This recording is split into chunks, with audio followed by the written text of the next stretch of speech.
Assalamualaikum warahmatullahi wabarakatuh. Alhamdulillahirrabbilalamin. Wassalatu wassalamu ala rasulillah. Senang sekali berjumpa kembali di channel Donditan dan Garda Mualaf Indonesia. Saat ini saya dan kameramen saya yang lintuh itu sedang berada di Serambi Mekah. Masya Allah ya, kita sedang berada di Banda Aceh, sebuah daerah yang menerapkan syariat Islam. Masya Allah. Alhamdulillah sekarang di depan saya ada seorang pemuda mantan kafir juga. Betul ya? Ya. Bang Aris namanya, betul? Ya, Aris Jain. Aris Manto. Aris Manto Jain. Jai. Oh Jai, Masya Allah. Aslinya dari Nias. Suku Nias. Tapi orang tua sudah hijrah ke Pekanbaru. Udah Pekanbaru. Udah lama. Lahirnya di? Saya lahir di Pekanbaru. Lahir di Pekanbaru. Ya. Jadi orang Nias lahir di Pekanbaru. Ya. Terus? Pekanbarunya di Indragiri Hulu. Oh, kabupatennya Indragiri Hulu. Indragiri Hulu. Ya. Oh, berarti dekat Siak ya? Enggak. Jauh. Siak kan di Pelalawan ya. Kalau dari Pekanbaru ke Indragiri Hulu sama ke Siak jauhan mana? Jawa lebih jauh ke Pekanbaru. Nah, Siak. Enggak, dari kota Pekanbaru ke Indragiri Hulu sama ke Siak jauhan mana? Jauh ke Inhu. Hah? Jauh ke Inhu, ke Indragiri Hulu. Indragiri Hulu. Jauh. Oke, ya. Orang tua masih di sana berarti? Masih di sana. Jadi waktu dari lahir memang sudah ikut orang tua Kristen? Iya, dari lahir sampai umur 5 tahun. Sampai 5 tahun? Iya. Terus 5 tahun apa? Saya diangkat sama orang tua angkat saya. Oh, ada orang tua angkat? Di Pekanbaru juga? Iya, di Indragiri Hulu juga. Di Pekanbaru. Terus diangkat sama orang tua? Di apa? Disekolahkan. Dan saya udah dimasuk Islamkan sama dia. Oh, 5 tahun? Ya. Menjadi Muslim? Muslim. Sekolah Islam? Sekolah dasar lah, SD. Ya, terus sampai saya kerja sebagai Satpol PP. Satpol PP di mana? Di Pekanbaru? Di Indragiri Hulu itu. Terus? Hanya 1 tahun berjalan kerja, saya keluar. Saya keluar. Itu waktu jadi Satpol PP masih Muslim? Masih Muslim. Umur berapa itu? Umur udah 20 tahun? Tahun 2017 itu. 17? Umur berapa itu? Sekitar umur 19-an tahun. 19 tahun. Ya, terus saya hanya bisa bertahan setahun, kurang lebih setahun di Satpol PP. Terus saya bisa dikatakan saya termasuk manusia yang belum tahu rasa bersyukur gitu.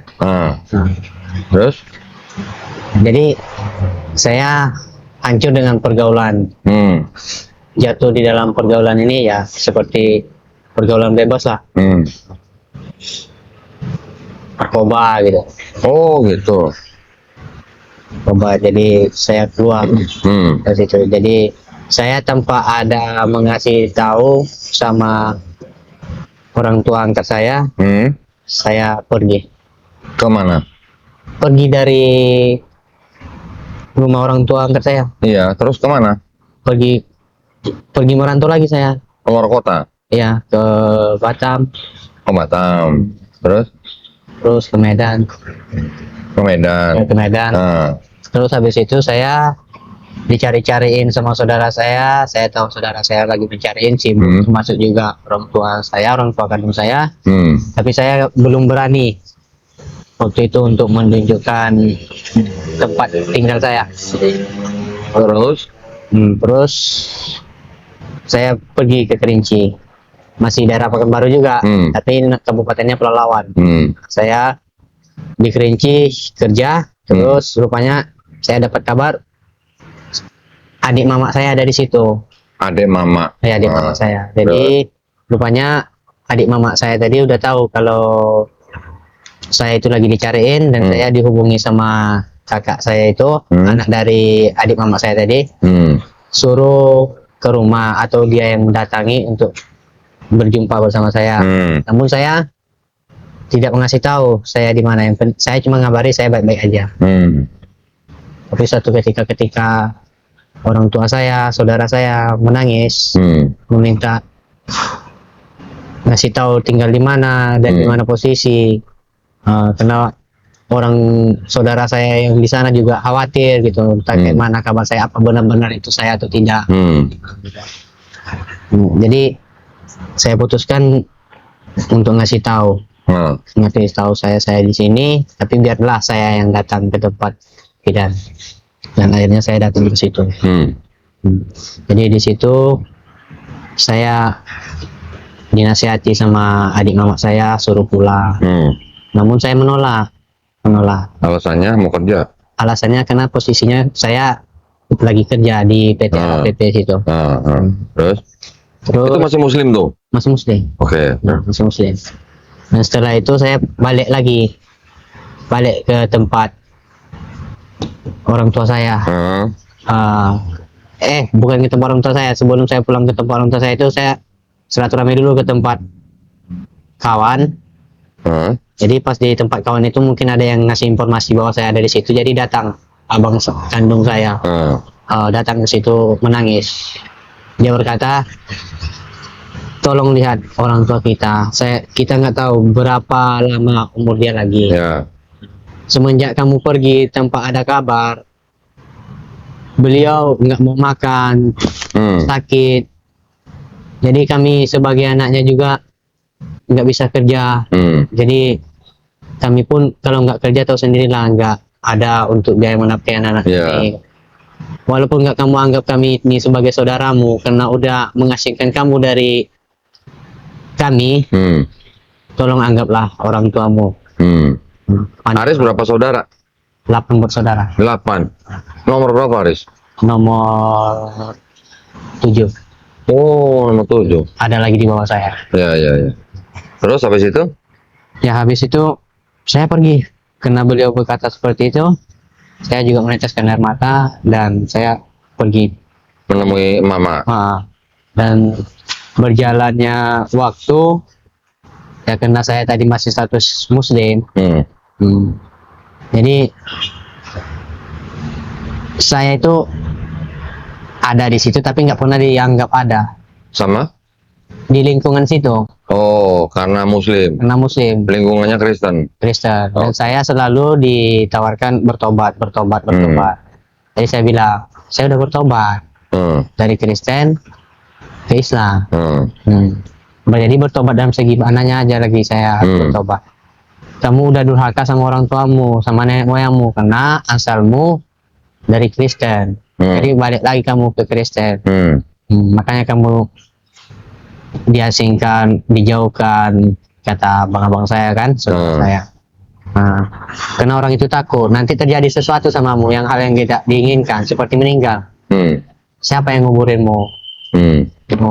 Karena Kristen nggak bisa menguburkan kalau kamu lagi di dalam Islam.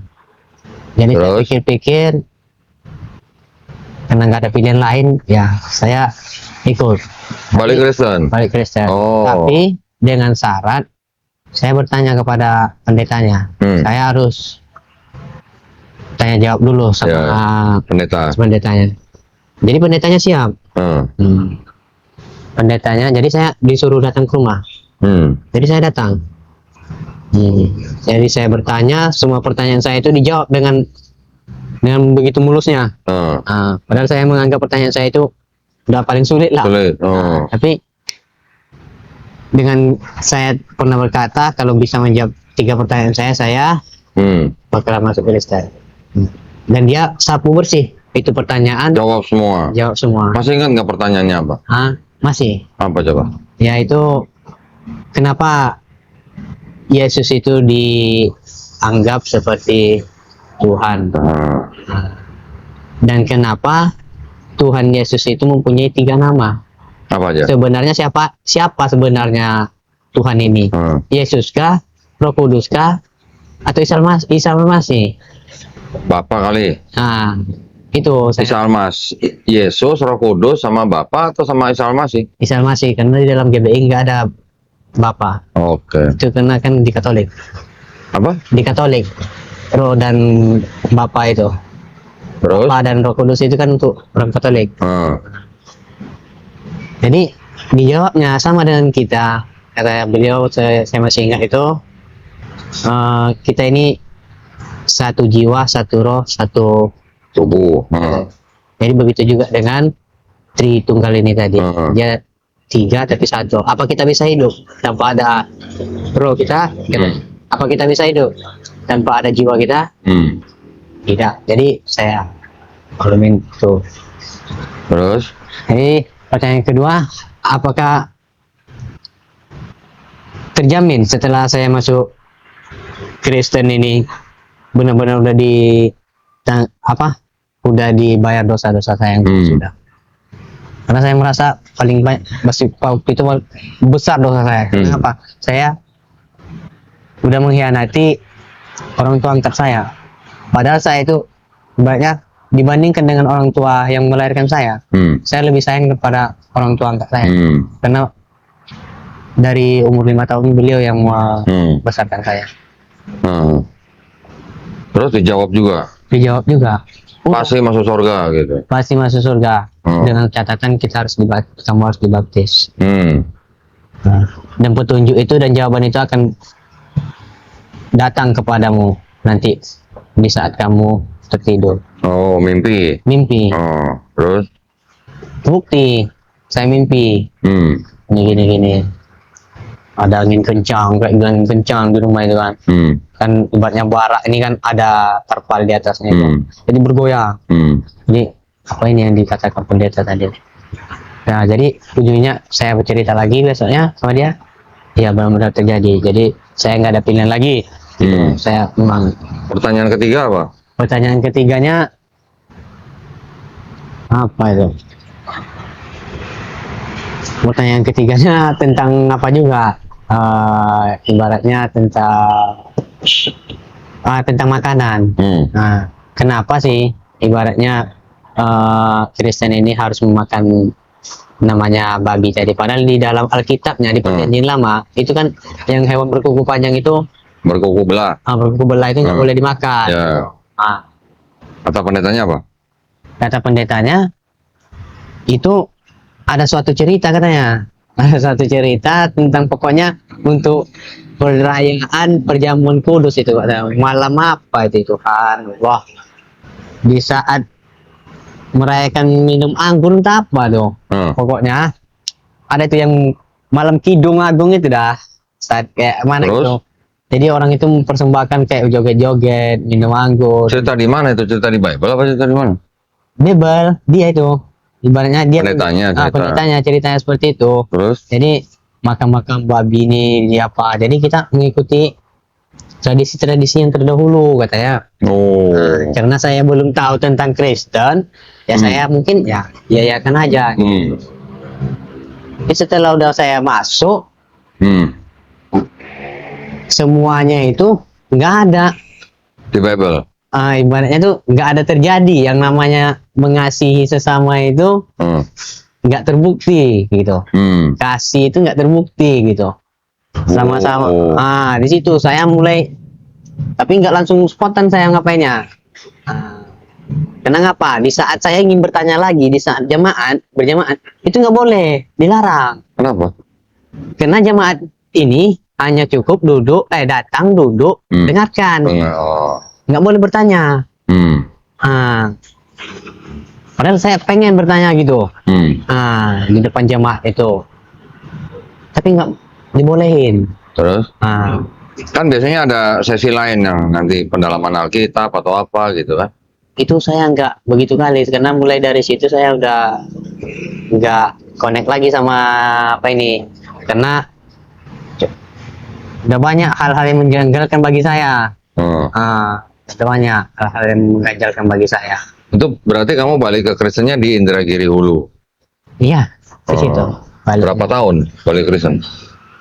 1, 2, sampai 2 tahun lah. 2 tahun. Karena saya nggak lama menjalankan Kristen, saya nikah.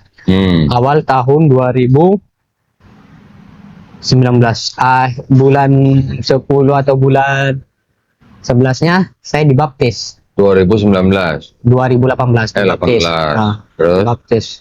Dan tahun 2019 tanggal 22 saya nikah.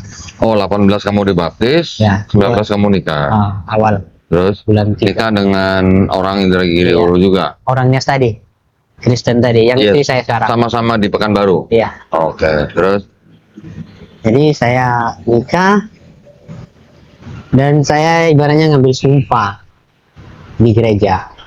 Dan isi dalam sumpah itu saya ibaratnya tidak akan bercerai. Dan tidak boleh bercerai terkecuali mati, maut yang memisahkan. Jadi setelah saya jalani kehidupan Kristen hari demi hari, waktu demi waktu, begitu banyak kejanggalan bagi saya. Janggalannya apa? Kejanggalannya karena saya mau beribadah nih, ibadah. Ya saya ibaratnya contohnya beribadah tadi, ya saya mengikut Tuhan saya. Tuhan tadi dia ibaratnya ya terserah lah, ibaratnya kita kenal langsung ya. Kalau bagi Kristen yang nggak terima dengan perkataan saya, ya saya ibaratnya tuh mohon maaf, tapi itulah faktanya yang terjadi. Dia menyuruh saya itu menghargai Tuhan tadi, berpakaian sopan ke gereja. Tetapi jamaatnya yang bagi perempuan ngomong itu pakai rok di atas lutut gitu. Gereja.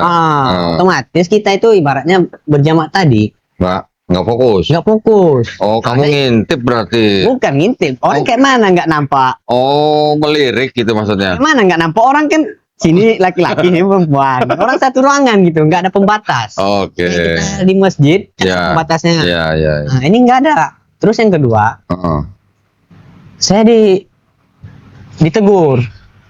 Sama siapa? Sama pendetanya, karena saya mau pakai celana. Padahal tertutup lutut di sini. Jadi dibilangnya, kenapa pakai celana pendek? Jadi saya jawab dengan simpel. Apa salahnya saya pakai celana pendek? Kamu berarti nggak menghargai Tuhanmu. Bagaimana saya mau menghargai Tuhan saya? Saya bilang, saya lihat aja gambar Tuhan itu, walaupun dia disalibkan, apa dia menghargai kalian? Itu ngomong nih. Dia kan cuma pakai menutup yang apa aja, cuman yang penting-penting aja. Saya bilang. Nah, itu udah dosa besar katanya. Coba kamu. Jadi saya bilang, tapi saya udah dipastikan dosa saya tadi udah ditebus. Kenapa bisa jadi saya berdosa lagi nih? Kan? Seharusnya kan kalau udah ditebus dosa tadi ya suka-suka saya lah mau bikin. Nah, kamu nggak bilang itu perempuan-perempuan yang roknya di atas lutut bagaimana? Udah saya bilang. Ini kalau begini jamaatnya para kaum Hawa ini saya bilang yang perempuan ini yang anak-anak oke lah orang tuanya, yang bagi ibu-ibu, bagi nenek-nenek, tapi yang anak-anak gadis ini saya maklum, saya bilang saya bukan malaikat, saya manusia diciptakan dengan hawa nafsu. Nah ya kan, jadi nggak usah kita ibaratnya sok suci gitu, gue bilang. Ya kamu kalau di gereja ada perempuan yang pakai rok pendek, ya kamu duduk paling belakang dong, biar nggak lihat dong. Mau dari belakang. Kamu kalau duduk depan ya kamu lihat. Saya depan, saya belakang nih, belakang, paling belakang malah. Malam pun ada saya duduk paling depan. Tapi kan apa itu para yang nyanyi-nyanyi itu apa namanya itu? Ya. Dia di depan. Di depan mimbar itu duduk pula pakai rok. Astagfirullahaladzim, ibaratnya udah kayak kamu di gereja ngomongnya astagfirullahaladzim gitu. Nggak ada ngingat gitu loh. Kayak astagfirullahaladzim itu istighfar itu memang nggak pernah lepas dari mulut. Saya apa enggak, walaupun saya dimasuk ke dalam Kristen kemarin, saya nggak pernah lepas dari kata istighfar itu. Karena saya Kristen, bisa dihitung berapa kali masuk gereja dalam satu tahun, sehingga saya dijemput ke rumah untuk datang ke gereja. Sampai menolak, saya kecewa. Saya mau bikin data di Inhu, di catatan capil, surat nikah saya itu nggak berlaku untuk bikin data saya tadi.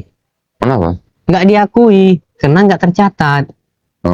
Nah, begitu besarnya saya bayar sama pendeta Suparman apa itu, saya jelaskan nih orangnya nih. Waduh.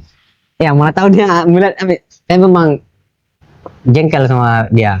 Begitu besarnya saya bayar itu surat nikah. Bukan masalah dengan angka dengan surat nikah itu, enggak. Kalau nggak ada gunanya sama aja bagi saya itu. Oh, maksudnya surat nikah dari gereja itu tidak berlaku di catatan sipil? Untuk bikin data. Masa nggak bisa? Itulah heran saya. Mengapa yang lain bisa? Saya bertanya gitu, kenapa yang lainnya bisa? Udah kayak seperti ada kecurangan gitu, kayak kan di sana itu kalau niat sini kayak mana bilang saya. Dia apalagi di gereja itu marga, dia bermarga, kayak bukan gereja umum itu, kayak gereja marga saya bilang. Oh. Pengisinya halawa semua. Apa? Halawa semua. Halawa itu apa? Marga halawa semua okay. yang punya kedudukan di situ. Iya, iya. Orang lain nggak dikasih. Apa mungkin gerejanya belum ada legalitasnya mungkin? Gerejanya memang belum, itu kan apa orang itu mendirikan secara ilegal. Saya dengar seperti kemarin itu pernah mau digusur orang desa situ. Jadi karena orang itu bukan dibikinnya itu gereja, hanya rumah ibadah gitu. Jadi karena dibikin rumah ibadah sah saja kan. Tapi yang mengajarkan di situ seperti gereja gitu.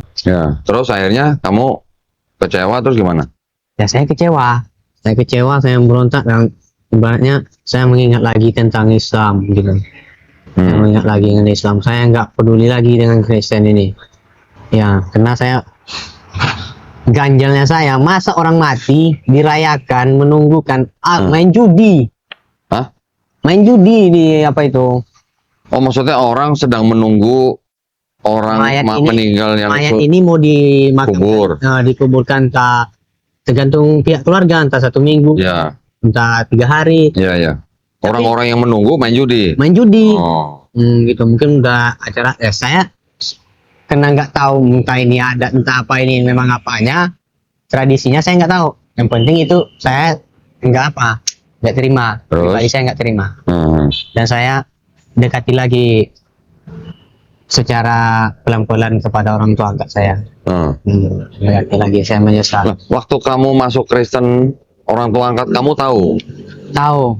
Dan beliau sangat marah. Beliau sangat marah. Beliau sangat marah. Terus? Saya tahu beliau sangat marah. Sampai-sampai waktu saya menikah pun beliau nggak datang. Padahal saya udah nyampe ke pesan. Terus? Dan setelah itu saya udah punya anak 1. Saya beranikan diri untuk bermain ke tempat orang tua angkat saya. Setelah punya anak? Setelah punya anak. Dan saya ke sana, saya disambut sebagai anak, seperti kayak mana anak kandung, dan datang ke rumah orang tua. Disambut dengan baik. Jadi saya tahu di dalam agama Islam itu ibaratnya kalau diperlama-lamakan yang beda agama itu di tempat apa orang Islam ini, yang ada menimbulkan ibaratnya cerita-cerita yang tidak apa gitu, tidak diinginkan. Dan orang tua saya angkat itu seorang ibaratnya aktif dalam berjamaah lah, pengajian. Terus? Jadi beliau mengatakan kalau kamu tinggal mau sampai kapan pun di sini nggak masalah, tetapi istrimu kan Kristen. Jadi bahan cerita di sini. Ya saya sebenarnya pengen membahas itu, bantu saya sadarkan lagi. Sadarkan lagi saya bilang sama dia. Aris bicara ke orang tua angkatnya, minta disadarkan lagi. Terus? Ya, disadarkan. Tapi beliau berkata kepada saya, setelah kamu disadarkan ini, jangan pernah lagi kamu balik ke Kristen. Karena ibarat kain putih, udah hitam gak akan bisa putih lagi. Jadi saya teringat itu terus. Saya ngambil keputusan, memang sadarkan. Karena saya ibaratnya udah nggak ada lagi, ibaratnya itu mungkin nggak cocok lagi di sana tempat saya tinggal itu, ya kan? Daripada saya balik ke ke Kristen, saya antara dan istri saya tadi ke rumah orang tuanya, tua saya. Dan situ saya sekitar beberapa bulan, terus saya pergi merantau di Talang. Istri kamu ditinggal? Tinggal. Saya bilang berkata, saya nggak akan pernah balik ke Kristen lagi. Karena waktu itu ada suatu kejadian yang sebenarnya saya menangis. Nangis saya. Karena anak saya yang paling kecil itu nggak sampai umurnya 1 tahun. Dia sakitnya keras.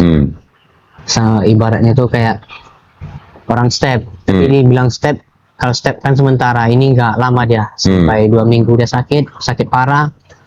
Dan orang itu berkata kepada saya. Siapa yang berkata? Mertua saya, orang tua saya, saudara-saudara saya. Nah, pendetanya juga bilang, kamu harus bertobat. Jalan-jalan satu-satunya cuma bertobat kamu agar anak ini diangkat penyakitnya sama Tuhan Yesus Kristus.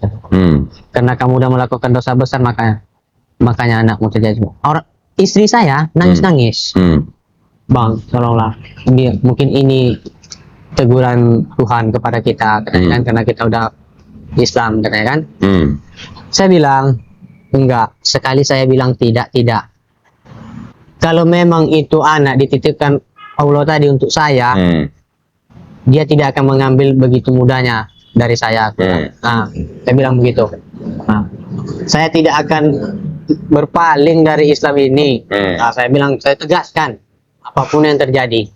Saya bilang kayak gitu. Nggak terima kalian, tunggu anak saya sehat. Saya akan berdoa agar anak saya ini sehat. Pokoknya kita berdoa udah, kita bawa dia ke rumah sakit. Pulang dari rumah sakit, alhamdulillah sembuh. Setelah itu saya pergi berangkat ke Sidikalang, ke tempat abang kandung saya. Dan pas di Sidikalang, saya mendengar kabar kabar abang saya ada di Subuh Salam Aceh ini kan. Dia udah masuk Islam. Saya nggak percaya, jadi saya bersilaturahmi juga ke sini. Oh, abang kamu di Aceh sudah masuk Islam juga? Dibina di sini juga. Oke, terus? Jadi saya datang silaturahmi gitu kan, karena ibaratnya bisa dikatakan saya nggak pernah jumpa gitu sama beliau. Saya pergi, beranikan diri aja pergi. Saya lihat di situ memang udah masuk Islam dia, alhamdulillah. Alhamdulillah. Supaya kalian masih dapat hidayah. Terus? Itu memberikan hidayah kepada kalian. Jadi usul kenapa kamu sendiri ke sini? Apa ada masalah? Masalah tidak ada. Terus mana anakmu? Mana istrimu? Di sana, tinggal di Pekanbaru. Saya mau pergi sini hanya mencari kerja. Saya bilang, saya cari kerja. Kalau ada kerja samamu, kasih saya. Nah, saya mau menafkahi anak dan istri saya. Saya punya tanggungan. Baik, saya kasih kerja. Tetapi waktu di situ tuh saya dipertanyakan soal keagamaan saya. Karena saya nggak ada buku mualaf. Apa syahadatnya nggak ada. Nah, tapi saya bilang saya Islam. Nggak percaya, bisa kalian tengok di data orang tua angkat saya, di kakaknya. Sampai yang di apa ini pun nggak percaya sama saya, sama ketua forum. KTP kamu Islam atau Kristen? Waktu itu saya nggak bawa KTP, makanya nggak percaya. Jadi saya bilang saya pernah bikin KTP dan saya ada kakak, bahwa di kakak saya itu dan di KTP saya itu saya Islam. Kakak yang apa orang tua angkat? Apa buktinya? Buktinya bisa saya kirimkan foto kakaknya sama kalian. Saya minta sama orang tua angkat saya telepon, saya kasih, baru orang itu yakin. Tetapi kamu perlu juga disadarkan karena kamu nggak ada surat dari mualafnya, sadatkannya. Apakah kamu mau bersedia disadatkan lagi? Apakah saya nanti enggak ibarat itu, apakah saya enggak dikatakan murtad lagi? Kok masa saya disadatkan? Otomatis kalau saya disadatkan berarti identitas saya murtad gitu sebelum disadatkan ini. Terus saya bilang gitu, enggak, ibaratnya untuk apa pegangan kamu lah, mau kemana-mana, soalnya nggak ada apa-apa gitu kan, KTP gitu. Ini setelah nanti bikin KTP-mu, bikin kakakmu. Saya bilang, ya saya siap. Saya bilang sama dia, saya siap. Tapi apa saya bisa minta bantu sama kalian? Saya punya keluarga dan anak saya. Kalau orang itu saya bawa ke sini, apa mau kalian membantu saya dengan ekonomi untuk ongkos ke sini?